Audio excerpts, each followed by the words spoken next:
HDR photo editing is bad.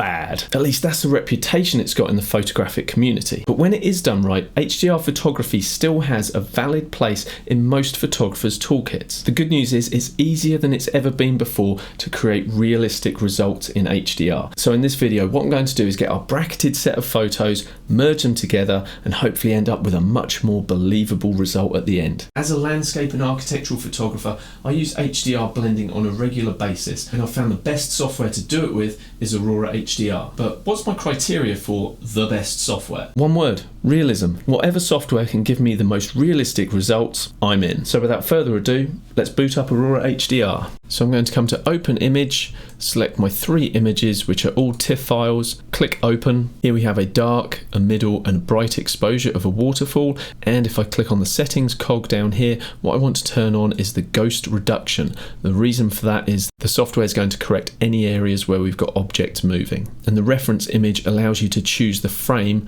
that Aurora is going to prioritize. So in this case, I'm just going to go with the middle exposure here. It's also a really good idea to turn on Chromatic Aberration reduction, because that's going to get rid of that nasty cyan and magenta fringing that you get. And now we just click Create HDR, and just like that, we're done. Now there's a bit more we need to do here. In all seriousness, what I do love about Aurora HDR is that the image it creates is usually much more akin to what I actually felt and saw when I was actually there in this location. For this example, as with most of the images that I put into Aurora, I don't really feel like I need to do too much. You could absolutely do your full edit inside of Aurora, but what I like to do is leverage it for what it's good at, which is combining a set of differently exposed photos into one. Now I do the rest of my editing either in Photoshop or Luminar AI. But let's just go through these tools quickly, and I'll show you which ones are useful and which ones you really should avoid if you want to keep your HDR image looking realistic. So of course we have access to change the exposure if we want to. We have access to play with the contrast, and usually it's normally a good idea just to add a little bit more contrast in, because sometimes HDR images can start looking a little bit too flat. In the section below, all I'm going to do is just bring my highlights down ever so slightly to protect the highlights in the waterfall. You can see that we can increase the saturation if we want to, and the color contrast slider is quite useful as well. Okay, this next section, Hdr Enhance. If you want to have realistic looking HDR images, and after all, that's why you're watching this video, right?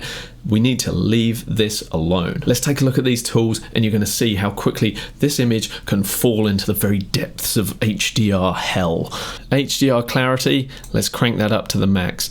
HDR smart structure, let's crank that up. I don't think I can go on anymore. HDR microstructure. Oh, my eyes! Now, you'd be forgiven for thinking no one in their right mind is going to edit like this, right? But people have been doing that, and that's why HDR has been getting such a bad rap. So just leave all of those sliders alone. Leave them alone. HDR denoise just cleans our file up if we shot at a high ISO. LUT mapping is a fantastic tool for colorizing your work, but I just don't like to do that inside of Aurora. But if Aurora is all you're using, go for gold. A lot of people think that they can spot an HDR image a mile off, and historically HDR has had a very specific look. The very nature of combining multiple exposures and getting the software to bring in the shadows from one, bring the highlights in from another one, can sometimes leave the imagery with a certain quality that I can only describe as a kind of illustrative look. And when you're going for realism, that isn't really what you want. So I've found that adding some of this image radiance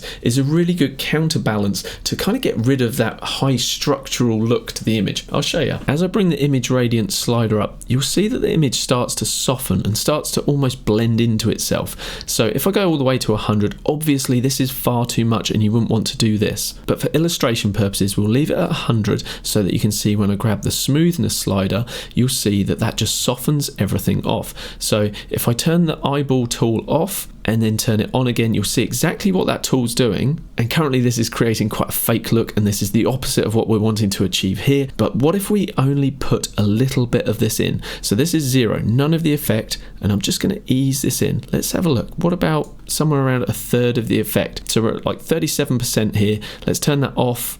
We're back to that quite crunchy look now, and now let's turn it back on. And it just seems to soften everything off. Maybe 37's too much. Let's dial it back a little bit further again. In this case, I think a little goes a long way. Okay, as I scroll down, you can see that we've got access access to adjustable gradients, we can use some glow filters, and we can control the look of the image with a very powerful tone curve as well. So if we want to bring the shadows up or the mid-tones, we can do that. If we want to protect the highlights, we can do that as well. I'm not going to worry about this too much because I think we were in a pretty good place already. But one thing I would like to do is dial into the colors here. So I'm just going to take care of the fact that we're getting a little bit oversaturated in the greens and yellows. So let's bring those down ever so slightly. As well as controlling the saturation, we could jump into the luminance, and if we feel like the yellows are getting a little too bright and the greens as well, we can just bring those back down just ever so slightly. I'm actually not a huge fan of the color beneath the water here, and I actually don't really remember it being that orange and muddy looking while I was there. So what I'm going to do is use a little bit of creative license, grab the orange saturation and just start to dial that back a little bit. If I take it all the way to 0, you can see that we're actually desaturating that completely, but I don't want to remove the color completely because, as I said at the beginning, we're trying to create something that's a little bit more realistic. And as I scroll down here, you can see that we've got access to some color toning options, the dodge and burn tool, and if you wanted to, you could add a bit of a vignette. So let's just do that to darken down those edges. Push the feathering up, I always recommend doing that. And maybe we don't need to go quite as heavy-handed with this. Pretty subtle, let's ease a little bit more in. I genuinely feel that this edit we've created inside of Aurora is authentic to how I actually saw the scene with my own eyes when I was there. And to be honest, I would be perfectly happy taking this file exactly as it is into Photoshop or Luminar to do my final editing. So that edit shows you what Aurora HDR is actually capable of. But for me, when you're photo editing, you have to play your tools to their strengths. And Aurora HDR's strength is merging photos of different exposures into a believable HDR image. What I'd like to do is share with you my workflow where I actually take it inside of Luminar AI. Now I much prefer doing my editing inside of Luminar AI because it's the tool for the job and it's a lot more fun. So let's take a look.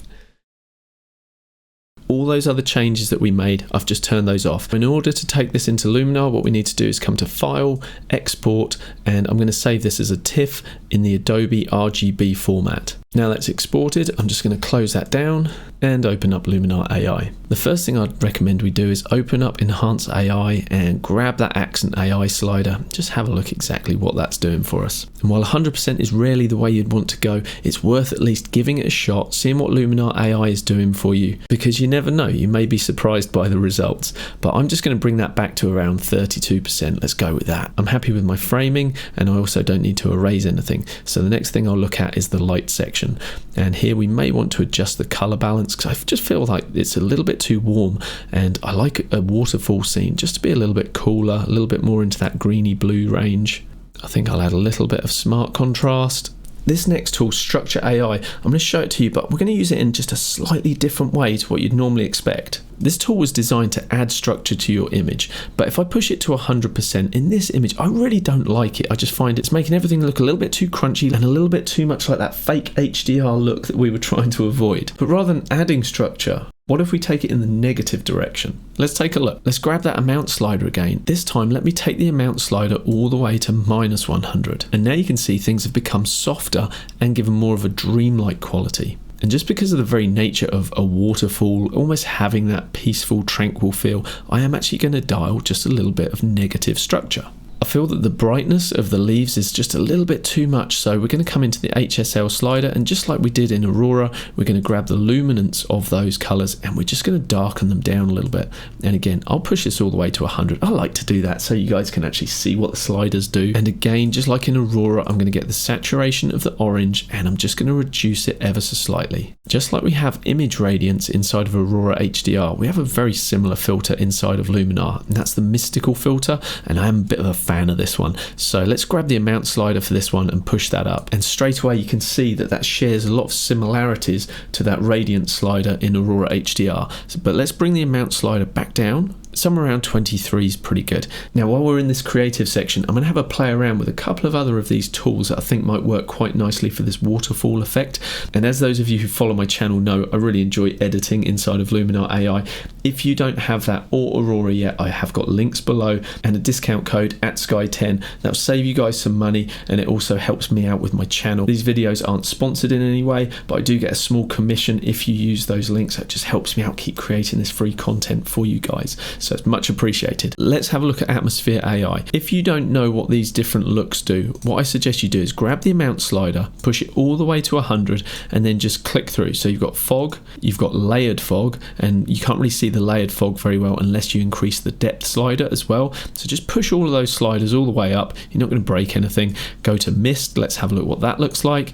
Then we can go to haze and have a look what that looks like. Now waterfalls often have a lot of spray going on at the bottom of the fall, so I actually think a little bit of haze could help us. So what I'm going to do is actually now just reduce the amount down, bring the depth of it back, and toggle it off and toggle it on just to check that I'm happy with it. Maybe just reduce it a little further. And now we could come into sun rays, see how we've got these little tiny areas where you can just see the sky through there if we wanted to. If we wanted to be really crazy, what we can do is crank the amount slider up there, come to place sun, and now we can either choose up here, we could choose up here, and then if we do that, all we need to do is play around with our settings and get it looking how we want it to look. So I find the warmth of the rays is just a little bit too much, so I'm going to drop that down. And that then ties in better with our color scheme.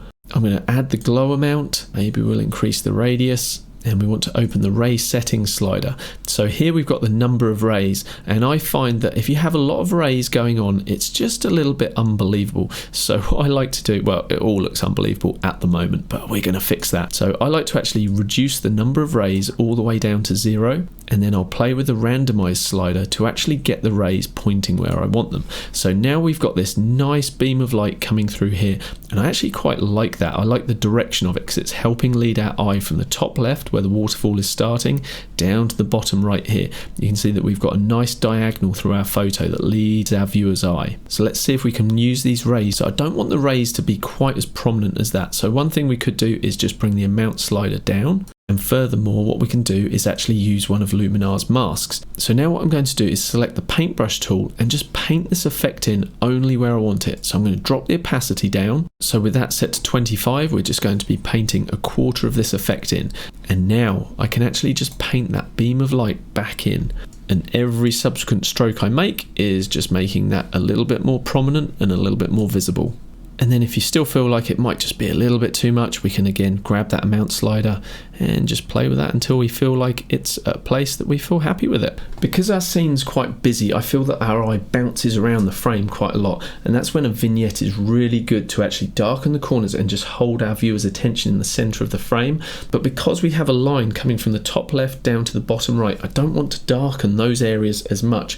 So a better way to control a vignette is actually to use one of Luminar's local masks. So what we're going to do is just add a local mask, bring the exposure of that down, just darken it down a little bit, and then we can paint that in only where we want it. So probably bottom left, top right. Let's do that. Local mask, add basic mask, and now we're going to bring the exposure down, maybe reduce the contrast slightly, bring the highlights down, perhaps reduce the structure even further, and then desaturate those edges as well. So because we haven't actually painted our mask or controlled it in any way, this effect that we've created is applied to our whole image. So now we need to actually remove it from the areas we don't want it. So I'm going to grab my eraser tool here.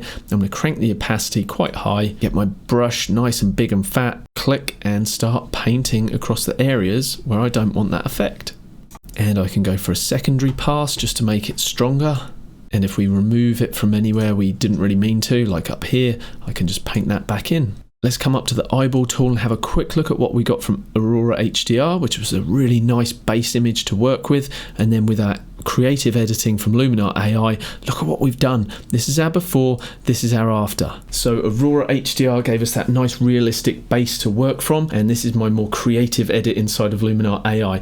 And as is so often the case, I think I may have overbaked it. So it's time to use one of Luminar's most useful features, the overall slider. So in the bottom right, let's grab hold of the slider and we take that to the left, and we can see this was our before. This is where we came from. This was 100%, this is our creative edit, and we've probably overdone it, so we may just want to toggle that back and forth, go left, go right. We can just flip-flop between, looking for that Goldilocks zone where everything's just right. And when you think you found it, just go I'm done. Hands off. That is it. That's my edit done. Thank you very much. Multiple exposures, HDR software, final edit. That's my workflow. What did you think? Let me know in the comments. Also, this new style of editing with 2 cameras. What do you think to this? And if you're a complete noob to HDR photography, you don't know how to create those bracketed sets to actually bring into the HDR software, I've got a video that I'm going to put on screen for you now, and that's my guide, how to get started with HDR photography. I'll see you in that one. That's it. Blah, blah, blah, blah, blah, blah. Ow, my ear. Still got earache. Why are you still here? Why haven't you gone to another video? Look, I've put the video up somewhere on HDR photography. Click that, or go to my channel, check out other videos. Like, go somewhere. I gotta go edit it. Blah, blah, blah, blah, blah.